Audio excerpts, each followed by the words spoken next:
The Assembly will hear an address by His Majesty King Abdullah II Ibn al-Hussein, King of the Hashemite Kingdom of Jordan.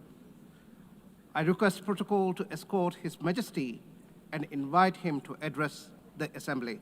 I stand before you to address the same issue, the conflict in the Middle East.